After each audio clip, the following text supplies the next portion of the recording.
The purpose of the technology site here at Sony, it's a diverse site, almost 4 different business model streams in different customer segments. So each of them is either providing a product or a service to those customers. So we must deliver the most highest quality product or service to those customers. Embedding the Sony quality culture in this operation starts at the very beginning, how we hire people. So it starts how we select those people, not always necessary on their ability or their skill, but we hire them on their will and their ability to learn, their ability to adapt and their ability to change. So we'll try to enforce this from the very beginning. It's part of the induction program for new starters and new people here. There is a topic and an area on quality when you start here. So that's really most important, because if you have people that don't want to embrace change and don't really want to learn new things and don't see that as a way forward, probably they won't last or survive too long here.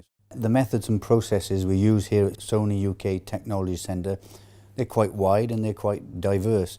We have that freedom to create our own production and systems and our own test equipment, and that's one of the really strong points, and it's a value of Sony about innovation and creativity. We are a company that values that, and we allow it in our people.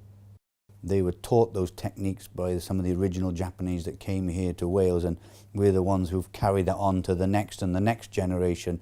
Particularly we'll be thinking about continuous improvement, Kaizen, small improvements, small steps, frequently in the process, and everybody will participate in that throughout the whole calendar year, and there are people doing those Kaizen activities every week. They've all been trained in the techniques that we call Mudodori, the elimination of waste. 7 techniques of eliminating waste. We'll teach them how to identify those waste, and they will be autonomous by themselves in doing that. So it will not be necessarily led by a manager. It's led by any one of the team members from that shop floor who understands those techniques.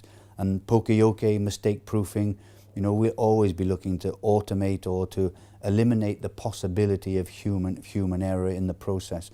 Those are some of the really important things. And then applying, you know, quality practice and quality circles upstream from the very beginning. So not just focusing on the product, but we'll look at the management systems, we'll look at the people, we'll look at our suppliers, customers, as well as the product. So it's applying those techniques right across the whole process are really important.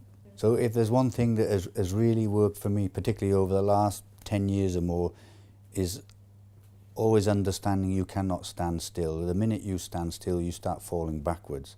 So you need to have the energy and the understanding and the honesty to say you can always make yourself better. The minute you think you've made it, somebody else will come and overtake you. No matter what industry I think you're in, whether you're producing a product or you're providing a service to somebody, the minute you think you're number 1, you start to become number 2. It's better to think you're number 2 when you want to be number 1, because you seem to have a little bit more energy and a bit more urgency to get there.